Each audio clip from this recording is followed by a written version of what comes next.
Hey, it's Jacob again, and right now I'm going to talk to you about my self-evaluation for this month of public speaking online.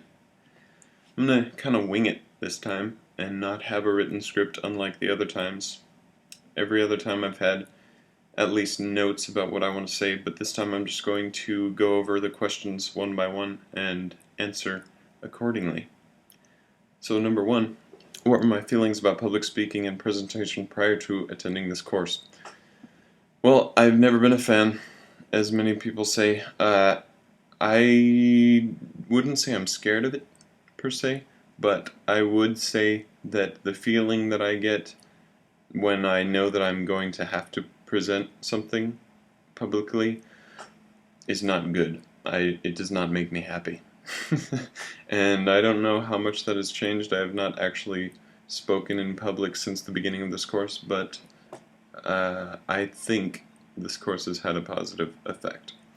And the number two is, do I have any experience public speaking before this class? And to that I would have to say only in school.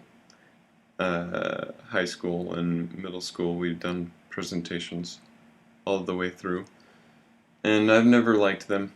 I've never been really happy on presentation day or excited to go first, But I have had experience. I have also had some performance experience. That's number 4, but I'm going to go a little bit out of order. Performance experience just doing plays in front of classes. I haven't actually done a play in front of a large audience.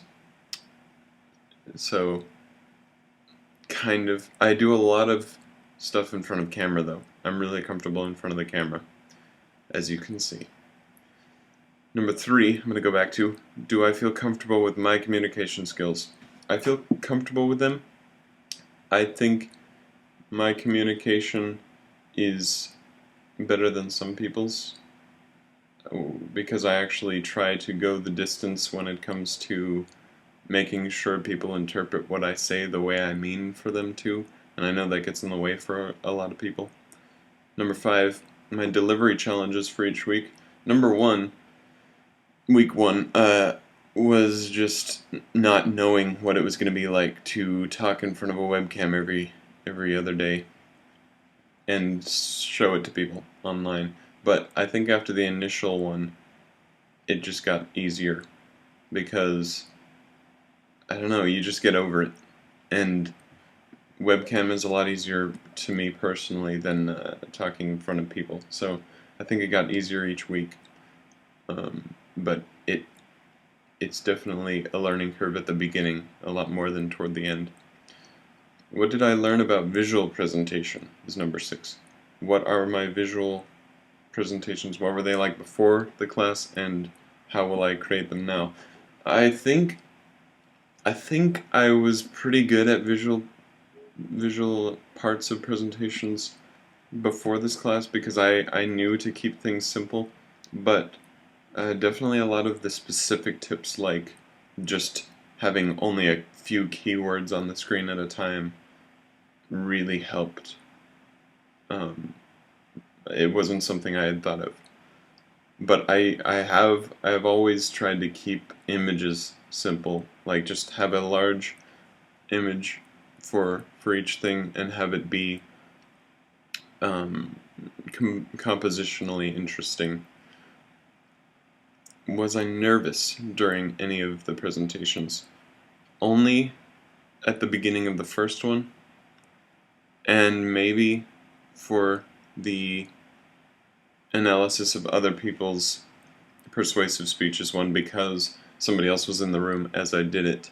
So not only did I have to do it to the audience, but I had to do it and have somebody watching me do it. And I did not mean for that to happen, but it's just how things panned out. But I got over it pretty easily. So, how did the audience respond to my presentations? And I was joyous to find out that people really liked my presentations overall. More boring ones like this, people probably wouldn't really react to that much, but ones that I try to make entertaining, I think people liked. the visual presentation one, the first like visual presentation one where it was, I think it was about the second assignment in this class. I tried to make kind of controversial, which I think made people enjoy it better. I think it made it easier to get interested in, so that's good. What kind of feedback did I offer to my classmates, and was I offering written response posts or video feedback, and what feedback did I give that my classmates benefited from?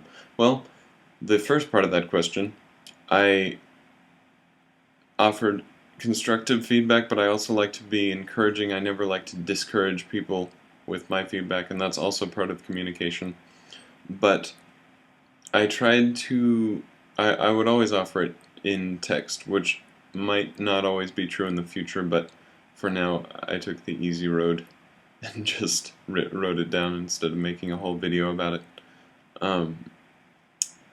But I don't really know how anyone has benefited from it. I haven't really gotten that information back from them saying like, oh, that helps, you know. But maybe I just didn't get to see them say that because our, you know, our class moves along and then we can't see comments from earlier. Or I guess I could look back. I could try and look back and see if anyone did, but I don't know. Number 10, we're on number 10 already. Did you spend time practicing your speeches? Yes. About how much time? 2 hours, I would say, per presentation. Just planning and practicing. And I didn't go hugely in depth with practicing because I like it to sound like I'm talking like a real person instead of talking like a robot given a speech to read. But I did practice each part at least to know what I was getting into and to kind of get a grasp of how big I was trying to make each speech. So number 11, did you have any delivery or technology errors in any of your presentations? What did you do about these errors? Most delivery or technology errors that I happened upon, I would just start the video over. unless I really liked the bit I did and wanted to edit it. So usually any delivery, and I had a lot of delivery errors just because I make mistakes when I'm speaking. But technology errors, I think the only real one would be when the Skype, because I have Skype, and when people sign in it makes that sound, and I haven't really been able to get rid of that most of the time because my voice is also going over it. So I just kind of let that one go, and because I usually I like when I'm talking, or I like the part that I'm doing when that happens. So I just keep it because I think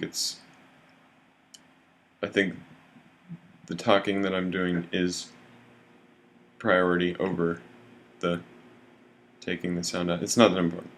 It's not that big of a problem. Which speech or project did I enjoy the most, and which one did I enjoy the least? Well, I think I really liked doing the Mass Effect one, which was the persuasive about a product to buy, or not to buy, but in my case it was to buy.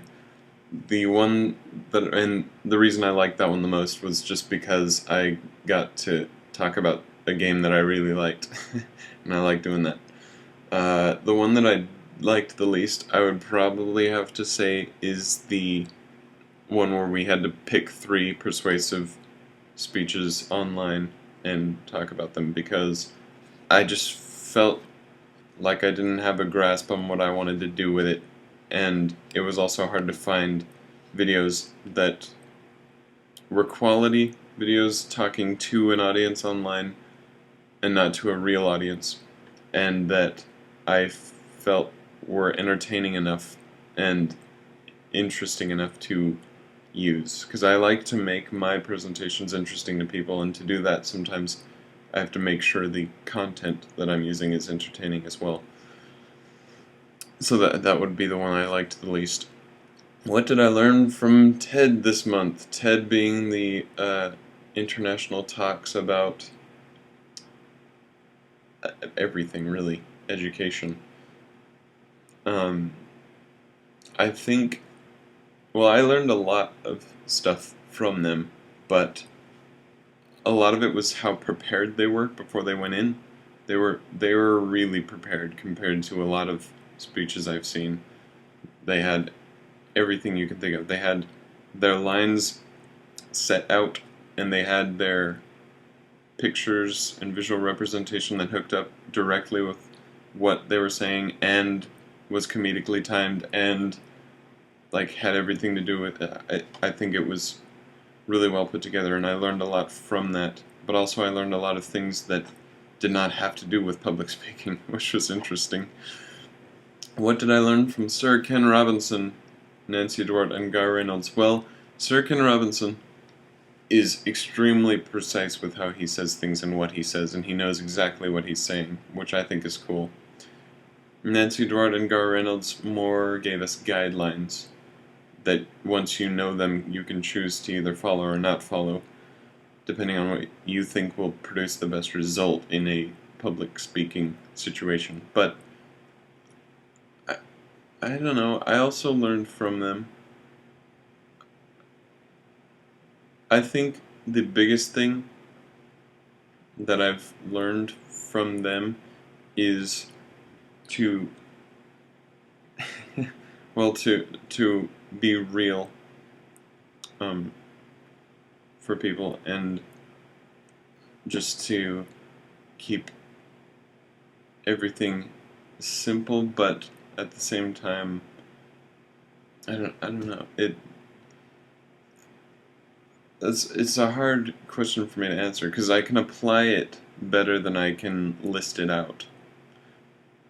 But I think I definitely learned more from Sir Ken Robinson's speech about public speaking and about other things, the whole education system, than Nancy Duarte and Gar Reynolds. What do I think is my biggest delivery challenge overall? Well, I forget concrete details, even when I've listed them sometimes. So a lot of the time I'll need to have something to look at just to remember where I was going next. I think that's my biggest challenge. What was my greatest strength in terms of presentation? I think it's that I'm likable when I present things. I think I have an entertaining way of speaking and an entertaining train of thought, which is a plus. I think it's good to have kind of a not nonconformist, but just an original way of doing things, a unique way, and I think I do. Number 17 out of 18, how would you rate your public speaking presentations this month on a scale from 0 to 5? There's that Skype thing again. 0 to 5. I think it's fair to say 4, because I'm definitely not the best at it, but I do think I'm efficient-ish, and I get good points across, and I think I communicate well what I'm trying to say and how I feel about things. So that's good. Number 18 and final question, what are your feelings about presentation after your experiences this month? Well, I still would rather not do them in front of people.